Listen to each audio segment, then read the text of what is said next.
good, YouTube? Got the T-top all complete. Just got the mud work left. I got all the metal work done. Right here where the spot welds were, it sunk in, so I welded in a metal plate right there so everything was flush with metal before I even started filler, because you don't want to fill anything over 1/4 inch. So I got the metal work all nice and flush before I even thought about some filler. And then I went over that with the I was going to use the Duraglass, but they were out of that, so I used the Evercoat kitty hair, which is a short strand kitty hair. Teacher said that's the same thing as the Duraglass, it's just Evercoat's brand. But yep, I went with that this time. So got that all good, and now it's all ready for a couple spots that I'm gonna knock down, and then it'll be ready for the and this, like I said, is just for over your welds, because it's a waterproof filler. It's just kind of precautionary, you know what I'm saying, so no moisture gets to them welds. But we got that protected, so now I'm gonna get it knocked down flush a little bit, pretty as good as I can, and then I'm gonna pull the filler out, the 3M Platinum Plus, and then I'll get it straight with that. So yep, got her good, YouTube. A little bit there, and should be good. Went around, did all of them, so I got all that work, and I'm not going to even touch that with a filler until I start all my body work, you know what I'm saying? I'm just going to get all my metal work done first, and then I'll just do all the mud work all at once. I mean, I got most of my doors pretty much done, but I'm going to start on that corner next. But today I'll show you what I did. I got it all lined up. I got my my door hinges. I took them all apart, every piece, and then I wire wheeled them all down to pretty much bare metal again, chrome, and then took them in the booth. I took a spring tool and compressed that, got the spring out, and like I said, took them all apart, painted it, and then afterwards I put all new bushings and pins back in, pounded them all back in, got it all put back together, so that's all brand new. Got them all tight. One of them had a little bit of a play into it, so I took the porta power, and it's got them claws on the porta power, you know what I'm saying, that pry apart like that, and I just pried it apart like that with a towel in between so it didn't crack, and I got it nice and straight. So now there ain't no play at all in either one, so now it's nice. And then I sat and aligned it, you know what I'm saying, there's a line in it that way, and then line it with these. They go, this will go that way or this way, or up and down, you know what I'm saying? These go in those directions, you know what I'm saying? You keep doing that until you get your gaps right. And I got my gap right on. I don't know if you can see that, YouTube, but them rockers, that outer and inner is brand new too. I replaced that. That's good, Mark. You can see my spot welds there. But yep, as you can see, YouTube, it's pretty straight, especially for a first timer. And then my body line, as you can see, I got that right dead on pretty much. Dead on, YouTube. And right up here, if you look down, that's straight.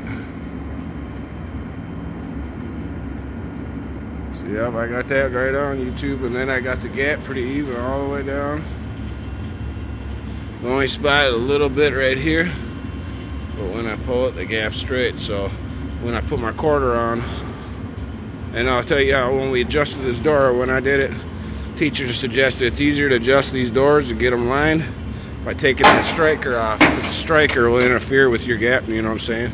Interfere with your trying to measure it all the time. So I just took that right off and sat adjusted it without it, got where I wanted, and then I tightened it down, you know. But when I took it off, I noticed rust on them, so I sat and cleaned all that off. Took the striker plate, or the backing where the striking plate screws to. I took that right out. I got that over there hanging up. I'm gonna got that painting. See, I just took that out. I got that. Get that in some etch primer just to get it get that rust to stop, you know what I'm saying? So I got all that taken care of. I wired the well down, etched it, got that all, and then I'll put that back in here. And then I'll be good to go. Put my striker back on. Yep, gotta get that. Got that line though. And then I'll oil all that up after everything's painted. You don't ever want to oil or any of them kind of contaminants around paint, so that'll be the last thing you do. But yep, all brand new pins on both sides. This side I did.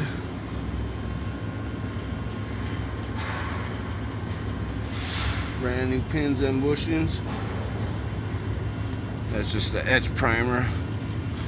Yep. So yep, YouTube, I got that coming on. Said I got this side knocked off.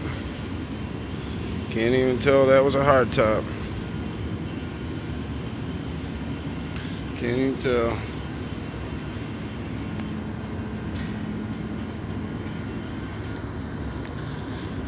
But yep, she's coming along, YouTube. Picked this up too, a nice little toolbox I got. Show you the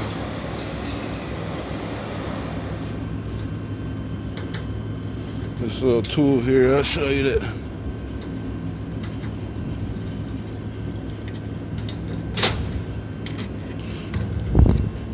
Got one of these purple discs. I don't know if any of you guys do out of body, but these things are these purple 80.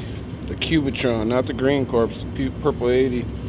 I used the 36 and then I finished it with the 80. And I get Snap-on 50% off here, so I scooped up on that. But yep, the 3-inch roll lock disc. And then afterwards I use them, I cut it down. I got the 2-inch. So you know what I'm saying? So I could even get more out of it. Or in little areas where you can't get that, you know, just even smaller areas. But yep. And then I also ordered this online. I'm waiting for it to come to belt. That's for like knocking down spot welds, seam seals, all kinds of stuff. And that's the Cubitron belts too. I'm telling you, these purple Cubitron belts, they go. Got that in 36 and 80, and I got that in 36 and 80. But yep, they go, I'm telling you.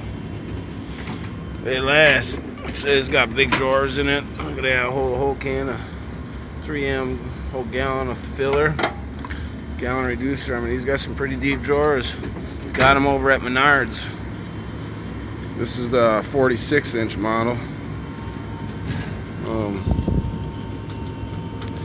They come in 41, 46, and like 56. But yep, I needed a good toolbox, so I got this. I was gonna get them Snap-ons, but I figured I'd get this and use the rest for tools. You know what I'm saying? Snap-ons a little pricey. But yeah, got this new Snap-on DA sander about to check out. I was gonna get the Dynabraid, but they had these, like I said, half price, so I figured I'd check it out. But my guy says he don't like them, so I'm not sure yet on that. Nice little cutoff wheel. Got that from Summit, 50 bucks. Got them the match price. But yep, YouTube. But yep, like I said, that's what I got coming on. I'm gonna knock that down next week. I gotta sand all that down because I found out you can't put filler over a finished surface. And when I had it in the booth, it was all, you know, down to bare metal, but I didn't finish my mud work, so and I had the gun in my hand, so you already know where that went. But yeah, so now I'm gonna have to learn from my mistakes, sand that down, redo some of that filler, and then, you know, reapply it again. But yep, YouTube, that's where I go on. But I had to get these doors straight so I could start on this quarter panel. So just to get in there, I'll be posting the next video, should be quarter panel. Stay tuned. But yep, alright, YouTube. Oh yeah, I was gonna show you on that too. This is our buffing station, our cut and buff, you know, when you're done with your clear coat. We got the number 2 pad, and here's the number 1, I'm pretty sure. This teacher says number 1 when it's never used, but the minute it gets glaze on it, it turns to a number 2, so it's more or less number 2. Number 2 pad. There's our buffers. They got these little quick adapters so you could use both pads on the same thing, but they use these compounds. 3M, they got a number 1, number 2, and they have a number 3. I think he said 4 too, but they only use 1 and 2 over here. They say that's good enough for them. And like I said, they use, not my snap-on, but they got all Dynabraids over here. Different grits, 1500 all the way up to like 3000. Yep, 3M over here. But alright, YouTube, I'll stay tuned.